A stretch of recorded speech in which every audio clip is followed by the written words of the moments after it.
Víctor Moreno es arquitecto y, como él dice, propositivo, transformador, en sus propias palabras. Mi primera media vida investigué cómo sería el futuro.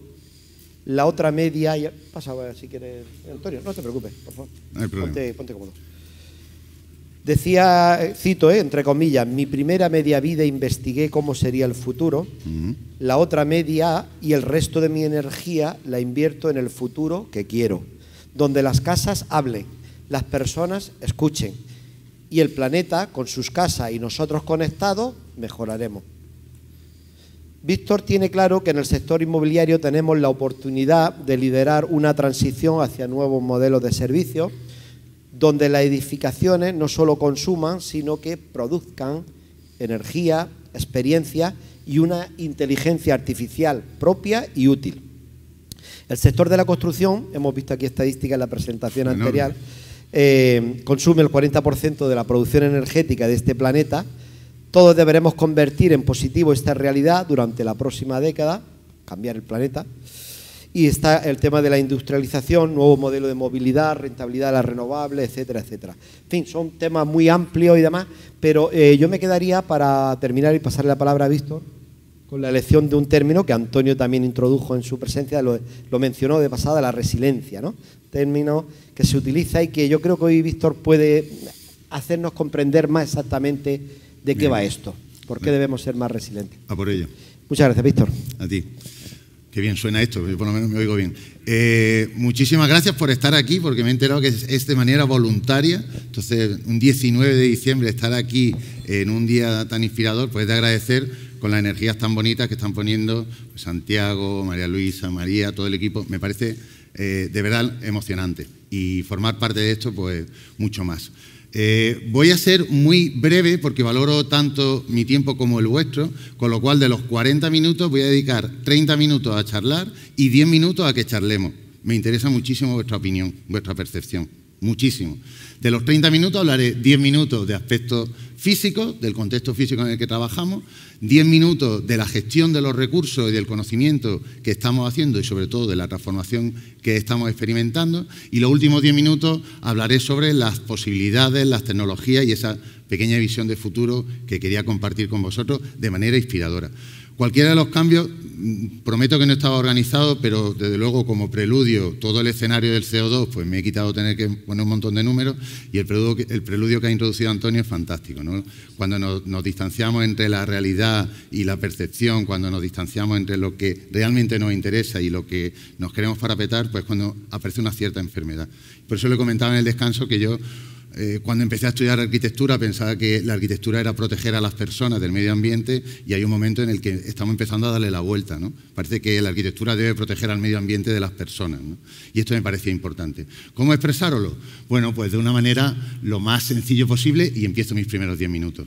Evidentemente entendiendo que estamos en Navidad, 19 de diciembre, y preguntándome de dónde venía la Navidad, me pregunté de dónde vienen las dichosas bolitas que llenamos todas las casas, todos los árboles, todas las calles. Todo el mundo andamos locos con las bolitas, ¿no? Me empecé a preguntar de dónde venía la realidad, ¿no? La esencia. Si no conocemos la realidad, difícilmente podemos trabajar sobre ella. Y descubrí de una manera muy bonita, que, bueno, en un viaje personal, que viene de las manzanas. Hace muchos siglos, cuando la cosecha era buena, a la madre tierra la premiábamos colgando manzanas en los árboles como reconocimiento a su abundancia y a su generosidad. Y me pareció una historia entrañable, que de hecho he compartido con mi hija y le he dado una manzana en Navidad, cosa que se ha quedado bastante decepcionada. Luego también le he regalado un altavoz inteligente y ya he compensado un poco, ¿no? Pero la historia de la manzana me parecía interesante. ¿Qué ocurrió un año? Que tuvimos mala cosecha. No hubo las suficientes manzanas como para dedicarlas a colgarlas en los árboles. Y a un vidriero, a un maestro del vidrio del centro de Europa, se le ocurrió cambiar esas manzanas por bolas de cristal. Y empezamos a sustituir la esencia de un acto por una cierta costumbre ajena a nuestra realidad. Y empezamos a inundar el mundo de bolas, primero de cristal, luego de plástico, primero de nuestro entorno y después pues las traemos mayoritariamente de China. Quien diga que no tiene una decoración china en su casa, miente. Todos tenemos algo de los chinos en nuestra Navidad, ¿no? La Navidad sin los chinos no sería Navidad, ¿no? Claro, ¿qué está ocurriendo? Que esta pequeña metáfora que quería compartir con vosotros y que contada a los niños en la noche de Nochebuena os va a dejar estupendo, pues está ocurriendo un poco con el trato que estamos haciendo con el planeta. Estamos empezando a diferenciar o a distanciarnos mucho entre lo que realmente era nuestra relación con él y lo que actualmente está ocurriendo, ¿no? Algunos números que no quiero incidir en muchos más, ¿no? Pero en nuestro viejo y cariñoso, dicho viejo de manera cariñosa, en nuestro planeta estamos ya 7.000 millones de habitantes. Hay muchos números que dicen que el tope máximo era 5.000, ya estamos un poco sobrepasados. Y el 50% de esa población estamos viviendo en ciudades. Ciudades que podemos generar las definiciones que queramos y según el área de conocimiento de la que vengamos habrá distintas interpretaciones. Pero a mí me gusta mucho una de un profesor que dice que la ciudad es el lugar del territorio que necesita recursos de otro lugar muy distante.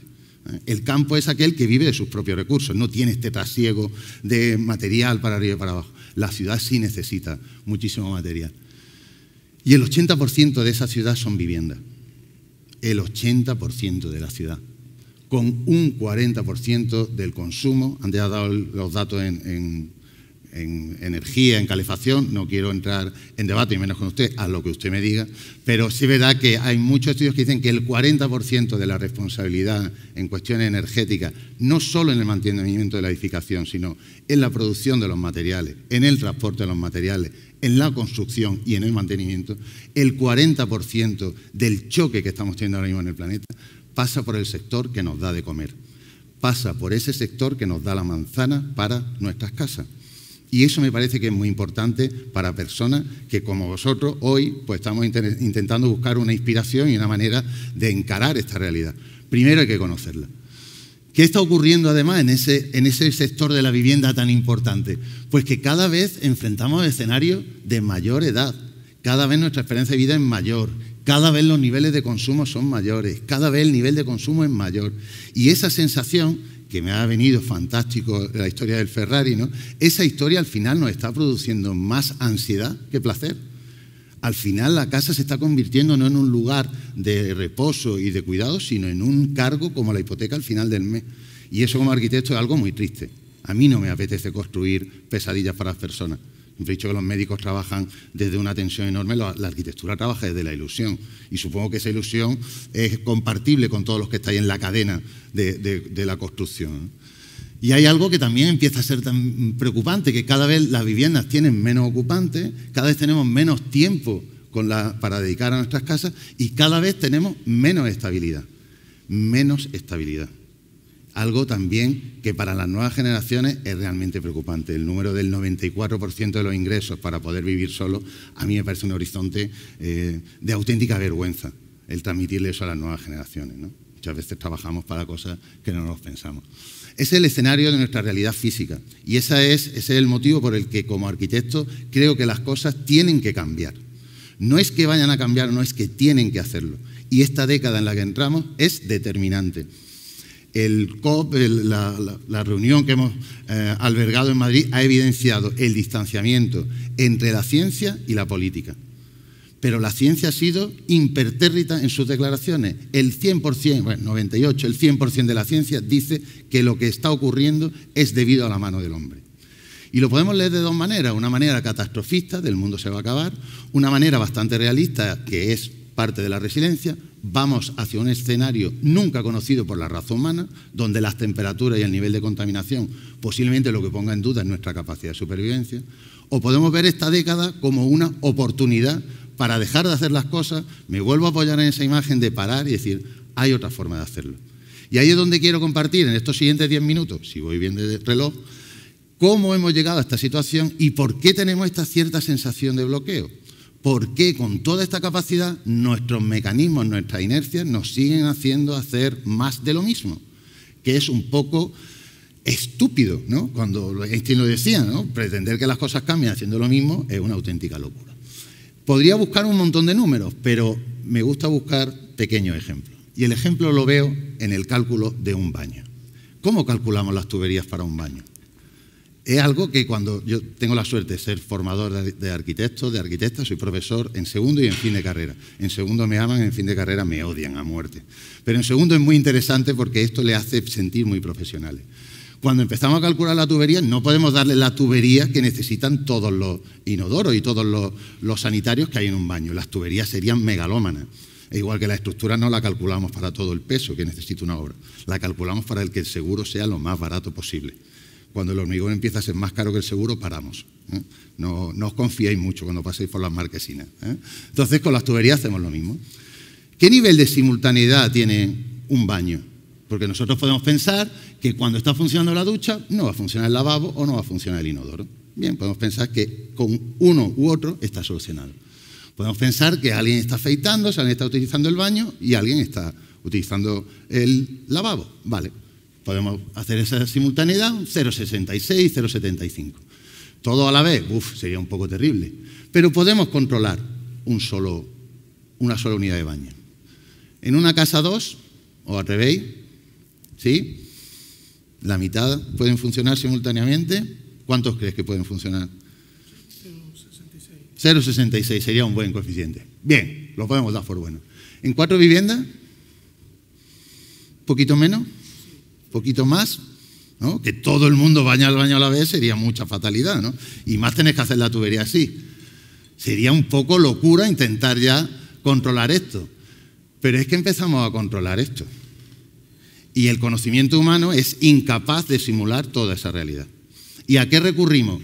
Recurrimos a una herramienta que durante todo el siglo XX nos ha dotado de una potencia industrial, económica, comercial enorme, que se llama compresión.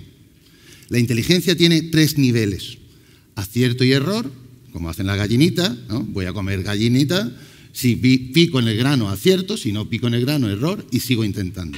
El siguiente nivel más cualificado es el de compresión.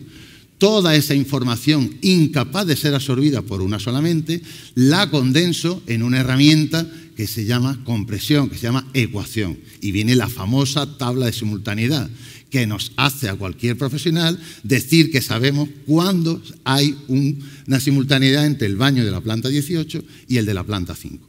Y lo sabemos. Y nos da mucha tranquilidad, porque creemos que tenemos el conocimiento en nuestras manos. Pero esto es mentira en el siglo XXI. No lo tenemos.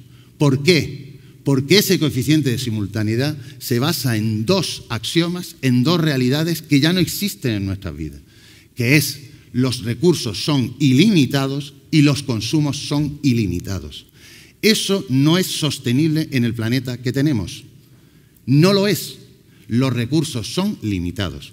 Me ha parecido fantástica el análisis, es decir, al final trabajaremos en el reciclaje de lo existente. Yo me niego a construir, me niego a hacer más heridas existiendo tanto como se puede reformar. No podemos mantener este criterio. Este criterio de compresión es el que subyace en casi todos los procesos en los que estamos involucrados, en casi todos. ¿Hacia qué escenario es el que estamos yendo? Y esta es la oportunidad. Podemos ver la amenaza de que cambie el modelo o la oportunidad de un modelo nuevo mucho más eficaz y sobre todo mucho más cercano a la realidad en la que nos encontramos. Entender que estamos en un modelo de recursos limitados y que los consumos son limitables. Y es el reto de la industria, el conseguir limitar el consumo de recursos sin renunciar a la calidad y al nivel de vida al que hemos llegado en nuestra cultura. Ese es nuestro reto. Y eso se llama simulación. Y eso es el nivel más excelso de la inteligencia humana, la simulación, que produce 2 variables más: el máximo de producción disponible y el mínimo de consumo necesario. ¿Alguien cree que esto va a generar las mismas tablitas tan cómodas donde definida X, definida Y controlamos el mundo? No, para nada. Esto nos va a llevar a un mundo de servicios donde la información va a ser absolutamente determinante, donde ese funcionamiento va a recorrer y a cambiar continuamente. Pero es que ya tenemos capacidad para tenerlo. Ya tenemos sensores para saber la densidad de tráfico, el nivel de contaminación, el nivel de consumo, la potabilidad, lo tenemos todo. Y esas curvas nos van a ir generando la abundancia existente en los lugares, la capacidad de reserva y la cuantificación de las reservas existentes respecto a los consumos necesarios en los momentos de producción por debajo de lo mínimo necesario. Esas grandes curvas van a estar constantemente trabajando, están constantemente trabajando. Otros sectores lo han hecho ya suyo. La mayoría de vosotros, si vais a viajar estas Navidades, no vais a ir a una agencia de viaje. ¿Por qué? Porque ya habéis aprendido a entrar en miles de plataformas que optimizan el precio del billete que queréis. Y ese flujo de información es constante, instantáneo. Y no es que sea ni bueno ni malo, es real, es posible. Vamos a utilizarlo. ¿Que es verdad que se está utilizando solo para el comercio? Cierto. ¿Que la empresa que más sabe de energía solar del mundo, que por supuesto es, ¿cuál creéis que es la empresa que más sabe de datos solares del mundo? ¿Cómo llegáis a un lugar que no conocéis? ¿Quién tiene fotografías de todo este planeta constantemente? Google. Google tiene toda la información de la radiación solar de este planeta puesta al día. Google te puede decir los kilovatios de radiación que hay en tu tejado en cualquier lugar del mundo. ¿Por qué no lo comparte más? Simplemente porque ahora mismo lo interesante es ese comercio que nos tiene absolutamente enajenados del verdadero placer de vivir y de la abundancia a la que estamos expuestos todos los días. Todos los días nos cae una cantidad de dinero en forma de sol que somos tontos por no aprovecharlo. Es que no estamos en el norte de Europa, es que estamos en Andalucía, que estamos hablando, para mí, en la cuna de la energía solar. Vosotros tenéis la plataforma solar. Yo lloré cuando vine como arquitecto a ver cómo un rayo de sol fundía un metal sin necesidad de otra fuerza. Algo espeluznante. Pero por eso debemos desarrollar lo que se llama inteligencia residencial. Me he quedado aquí, amigo. A ver. Tenemos 2 salidas. ¿No? Bueno, no pasa nada. Debo decir que soy muy de bicicleta, decía Antonio, yo he hecho de mi transporte mi deporte y soy muy de Mac. Esto es una presentación PowerPoint. No quiero dejar ningún mensaje subyacente, pero... bien, puede ser la pila. Yo he venido a hablar de pilas y, de hecho, ¿para el tiempo ahora o no? ¿Sí? No tenemos tiempo luego para debatir, ¿no? El problema es que aquí el tiempo no lo marca el reloj, lo marca el estómago. Cuando uno empieza las ponencias... Puedo continuar. Bueno, ¿algo ha pasado? Ah, bien. Pues esto es lo que se llama inteligencia residencial. ¿Os habéis quedado con el ejemplo del baño, la compresión, cómo estamos trabajando con una fórmula? Llamadlo fórmula, llamadlo leyes. Mientras que no cambie la ley urbanística, no va a cambiar nada en este sector. La certificación energética, que yo lo llamo el timo de la estampita, porque mientras que los impuestos no estén condicionados a esa certificación, a nadie le importará. A nadie le importará la certificación energética, que fue una grandísima oportunidad. Bien, Intel, una marca estupenda, bien. Ahí. ¿Hemos reiniciado el sistema? Ahí lo que decían los directores de Ford a Macintosh, ¿no? A Bill Gates. Si tuviéramos que reiniciar los coches como tú reinicias los ordenadores, madre mía, cómo iría el mundo, ¿no? Porque si hay que meter más tecnología en los coches. Dice, claro, a ti te falla el ordenador y resetea un Ford a 140 por hora, amigo. Es lo que pasa. De todas formas, ya sabéis que la tecnología llega a los coches. Estaba poniendo el ejemplo en el turismo, en la banca 3/4 de lo mismo. La de millones de operaciones que se hacen en la bolsa es espeluznante, espeluznante. Y desde luego en la automoción la gran revolución está ahí, ¿no? Yo a Antonio le pediría que cambiara ya la foto del Ferrari por un Tesla, ¿no? Como identidad ya del lujo. Va, divino. Ah, me lo estás llevando tú, ¿no? Va en automático, ¿no? Nivel de autonomía grado 5. Bien. Pasa, gotas, compresión, esto del siglo XX, ya no queremos esto, aunque lo echamos de menos porque nos daba mucha seguridad. La norma tecnológica, no sé si alguno de aquí sois técnicos, la norma tecnológica, ¿cómo la echamos de menos? Bolita a bolita, definíamos las cosas y era fácil. Y todo este flujo de información que existe y que el sector residencial en su conjunto tiene la gran oportunidad de generar su propio escenario. Podemos dejarlo en manos de terceros o podemos generarlo nosotros. Podemos dejar que Amazon nos venda altavoces que entren en nuestras casas y no sepamos muy bien para qué, principalmente para comprar más rápido y de manera más compulsiva, o podemos hacer que toda esa información que está entrando en nuestras casas... ¿Aquí es donde me quedé? Yo estoy hablando con aquel señor y no sé... ¿Sí? Ah, gracias, amigo. Un pasito más. ¿Sí? Claro, él me oye, pero yo a él no. A los amigos que están en directo también, disculpad, es lo que tiene el streaming, ¿no? Esto luego lo cortamos, ¿no? Y queda, luego en el vídeo final, queda muy bien. ¿Sí? Sí, bueno.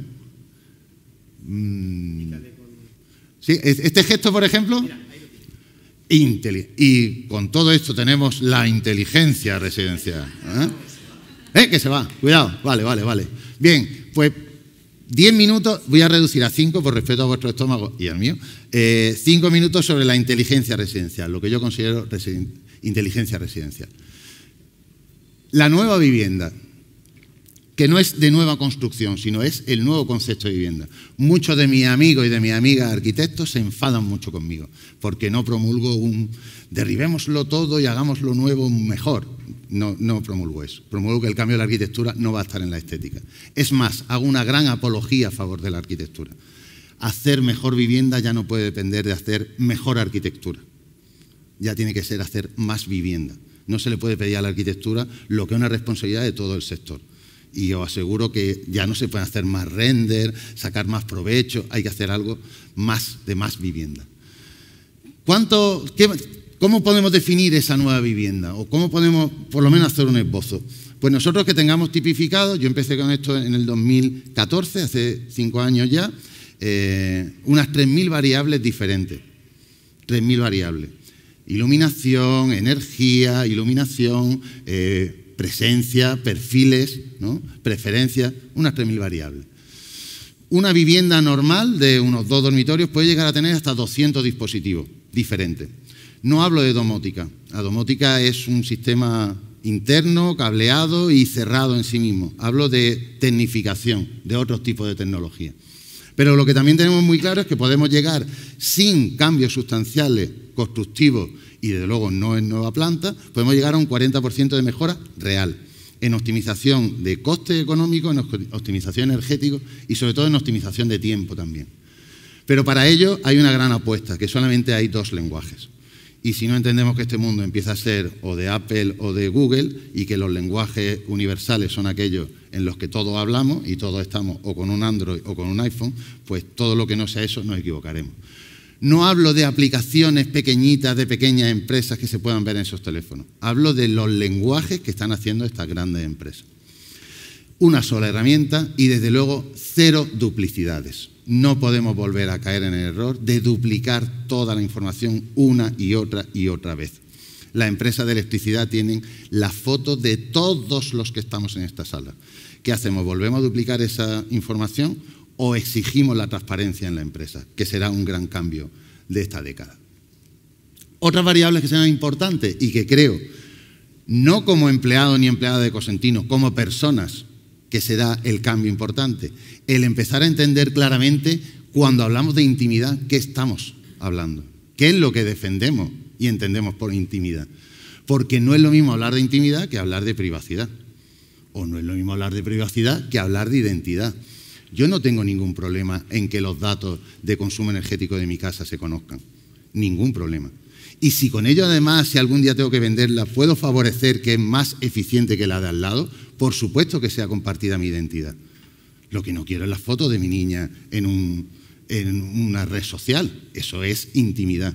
Pero si empezamos a confundir esas palabras, que si los altavoces están espiándonos, que si Amazon sabe lo que voy a regalar en Navidad antes de saberlo yo mismo, si no empezamos a tener un lenguaje claro, vamos a dificultar una herramienta muy necesaria antes incluso de que crezca. Entonces creo que tenemos que empezar a construir estas distintas líneas de trabajo donde la construcción, el sector inmobiliario, lidere sus propios intereses. Porque a un promotor no le interesa el que se vendan pañales diciendo necesito pañales, pero sí le puede interesar que haya una gestión de recursos, que haya una gestión de reservas de espacios, que el garaje tenga una disponibilidad de carga energética para sus coches. Tendremos que definir nuestro propio. Entendiendo además que los perfiles son múltiples. Ya no podemos condensar la realidad de esta sociedad en pisos de 2 personas. ¿2 personas qué? ¿Humanas? ¿Eso es todo lo que sabemos? Hombre, mujer, compañeros, pareja, con hijos, sin hijos, 2 personas en una edad madura, 2 personas con un proyecto de vida. Es totalmente diferente y esa información la tenemos. La tenemos. La tenemos.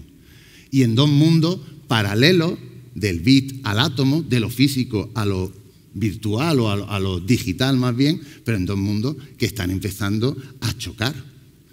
Estamos virtualizando nuestras vidas. Nadie se hace fotos de Instagram en sus casas. Nadie. Todo el mundo se va al restaurante Chupi, con la esquina Chupi, a sonreír de manera Chupi, pero nadie se hace fotos en sus casas. ¿Por qué? Porque estamos empezando a tener una realidad virtual que a veces no está bien consensuada con nuestra realidad física. Y eso nos produce problemas, nos produce tensiones y al planeta también. También lo produce. Entonces, estas realidades creo que son no el futuro predecible, sino los retos inmediatos que tenemos dentro de nuestro sector. Primero como personas y después como personas que vivimos en el sector de la construcción. ¿Cuál es nuestra visión desde True Talk? Que ya os digo que llevamos mucho tiempo trabajando en esto, que empezó con vocación de tesis doctoral y dada la situación de la universidad pública decidí hacerlo empresa y no me preguntéis, me va mucho mejor, ¿no? Sigo estando en la universidad, pero me gusta mucho más trabajar en el sector privado y en la colaboración. Pues pasaremos de una vivienda que estaba pensada de manera estática, con una concepción física. Cuando no estoy en mi casa es una gran desconocida. ¿Algunos sabéis si habéis dejado el calefactor encendido en el baño? ¿Alguna vez os lo habéis dejado, no? Ah, tú lo puedes mirar. Ah, vale, que tú ya estás en este camino, ¿no? Bien, pues a echarle cuenta a José, me has dicho. A José que va por buen camino. Esa realidad, además, esa vivienda se está abasteciendo de una energía muy distante, y tenemos aquí a un caballero que me lo puede verificar muy bien. Perdemos más del 75%, cerca del 75% de la energía en transporte por nuestro modelo de producción, donde tenemos grandes focos y perdemos cuando lo podríamos tener en nuestra casa. Y además estamos ajenos a una realidad que es que cada día estamos más entrando y saliendo de nuestras casas, nosotros y nuestra gente. Cuando han entrado los hijos, cuando no han entrado, cuando entra el abastecimiento, cuando no. El paquete de Amazon, ¿a qué hora llega el paquete de Amazon? Qué gran tensión, ¿no? ¿Por qué? Porque no tenemos conexión con nuestra casa. Nuestra casa, el límite empieza a ser más difuso. Igual que es más difuso el límite de nuestra cuenta corriente. ¿Cuál es vuestra cuenta corriente? ¿El saldo que está escrito en un papel en la sucursal donde abristeis la cuenta? ¿El que está en un asiento digital? ¿El oro que respalda los euros que supuestamente tenemos? Está mucho más abierto y mucho más difuso. Pues el concepto de vivienda también puede beneficiarse de esa realidad. No negando su realidad física, recurriendo a los recursos locales que tiene. Y esa es la gran evolución que debe tener la vivienda. La vivienda debe dejar de consumir, y en eso soy. No es que sea crítico con las viviendas cero, sino que soy tan positivo que me gustan mucho más las viviendas capaces no solo de generar para sus necesidades, sino para otras necesidades, las powerhouse, ¿no? Si somos capaces de consensuar esa producción y ese almacenamiento de energía para compensar las puntas, ¿no? Pedazo de sol en verano, por la noche como pongo el aire acondicionado. Baterías. Pues con eso y asumiendo la parte distante podremos hacer un círculo virtuoso donde la vivienda vuelva a ser algo en armonía con nuestra realidad del siglo XXI y con los requerimientos del planeta en el que estamos. Y volveremos a entender que celebramos cuando hay manzanas y las suficientes manzanas. No este mundo paralelo que estamos generando donde la vivienda se ha convertido en un problema y tiene que ser parte de la solución. Solamente un minuto más. ¿Cuál es nuestro proceso, nuestra propuesta? Sin mejorar las viviendas no habrá ciudad inteligente, no habrá producción inteligente. Lo único que estamos consiguiendo es que grandes empresas que tienen centralizada la producción de energía digan que son verdes sin serlo. La casa tiene que ser no inteligente, la casa tiene que ser útil. Yo no me fío de casas inteligentes, me fío de personas inteligentes. Ahora, las casas tienen que ser útiles para la realidad en la que estamos. Mejorar las casas, sin mejorar ese 80% del campo inmobiliario, del campo urbano, difícilmente ningún ayuntamiento va a hacer nada más allá de la foto con el carril bici, con la lámpara, la famosa farola fotovoltaica que todos los pueblos tienen, ¿no? Y que luego nunca funciona, ¿no? No os voy a decir mucho más. Y para eso nosotros lo que proponemos es la inteligencia residencial y los avances son espectaculares. Venía leyendo en el viaje hacia acá IKEA, el desarrollo que está haciendo en temas de mundo digital. Os recomiendo que lo miréis. IKEA ya vende paneles solares en otros lugares de Europa, por cierto, ¿eh? El segundo paso, reducir la dependencia del sistema actual. reducirla, no estamos negando nuestra conexión a una red, no nos estamos volviendo gente que no quiera estar conectada, lo que estamos es reduciendo nuestra dependencia. Y para eso el tema de las baterías, principalmente la evolución en ion litio o todo lo que está por venir. Ha hablado del vector del biocombustible, se habla mucho del vector hidrógeno, se habla de muchos vectores. Lo que sí está claro es que hay un modelo de energía renovable y un modelo de fósiles que está en decadencia. Y cada uno, personalmente, elegimos dónde estamos, en la oportunidad de cambiar de modelo e ir hacia un modelo mejor, o en la decadencia de aferrarnos al modelo anterior y subsistir a base de que nuestro nivel de mal rollo vaya increciendo.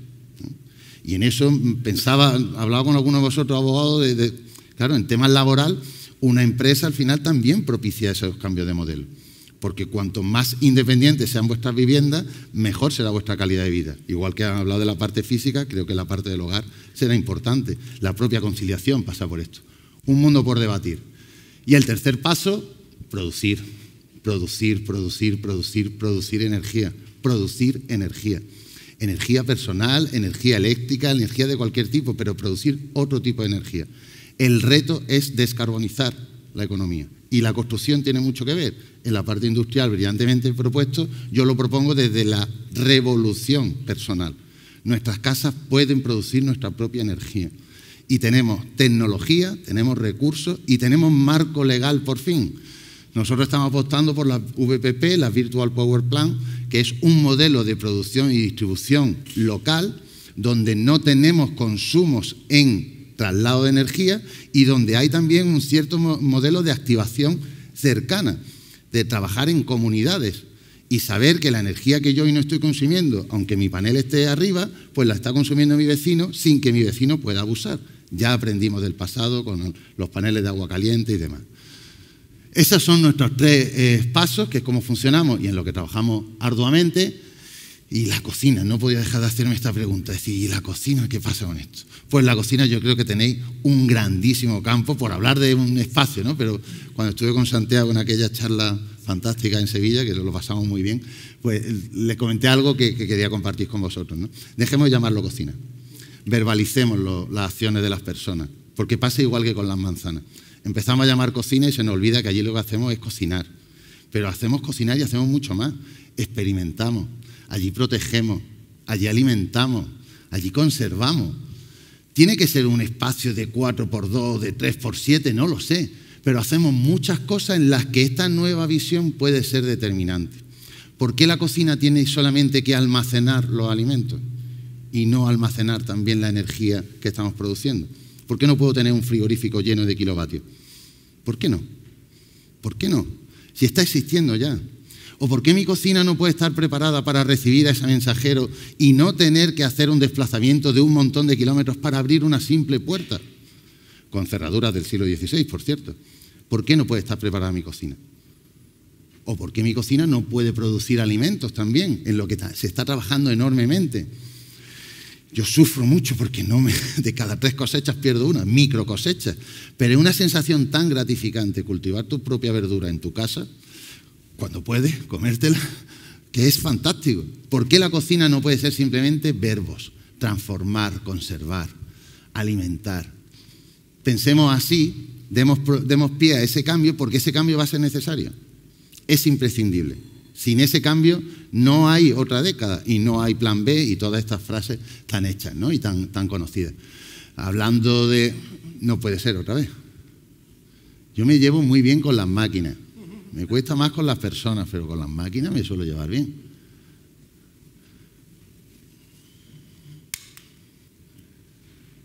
Amigo, ¿no eres tú? ¿Soy yo? Es una película, ¿no? De verdad quedan 2, pero crear un ambiente, ¿no? Este bello silencio en el que uno cree que está siendo atendido para que ahora se rompa es un poco duro. Pero bueno, no, son cosas que pasan. He hecho yoga esta mañana y estoy absolutamente en línea con el universo, María, no te preocupes.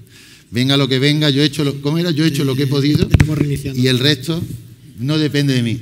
¿Lo vamos a volver a pasar? Sí, pero que dicen en la universidad que es bueno en cualquier presentación, decir de qué se va a hablar, de qué se está hablando y de qué hemos hablado. Entonces, esto no es un error, es a modo resumen, vamos a hacer un paso muy rápido, ¿no?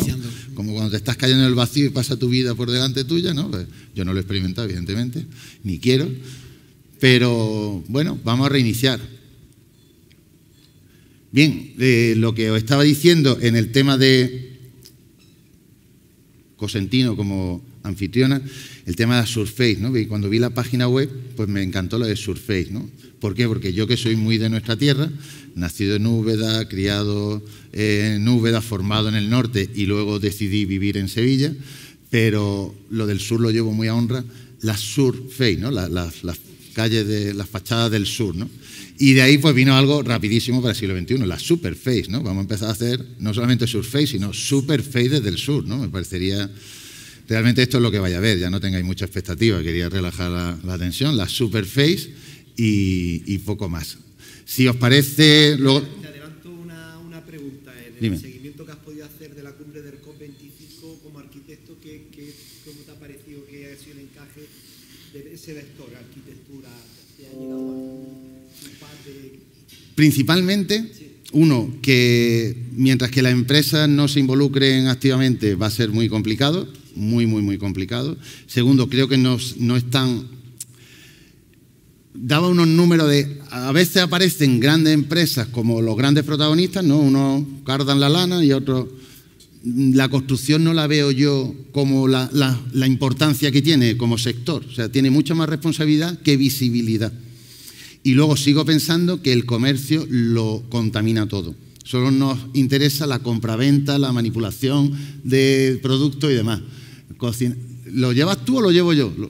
Yo. Gracias.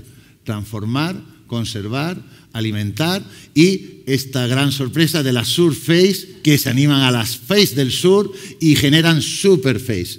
¿Y cómo...? Bien, viva la Superface de Cosentino, por favor. Gratis, además, regalado. ¡Viva! ¿Y esto es posible? Sí. Y os presento para despedir un edificio que para mí fue maravilloso, un colegio en el norte de Europa, en Copenhague, donde toda la fachada, la foto, porque si uno no tiene una foto de sí mismo no ha estado, evidentemente, Toda esa fachada que estáis viendo son paneles fotovoltaicos que generan energía, que captan energía y además ese es un colegio que qué mejor manera que educar a unos niños que saber que su propio edificio es su mejor compañero de viaje para el futuro.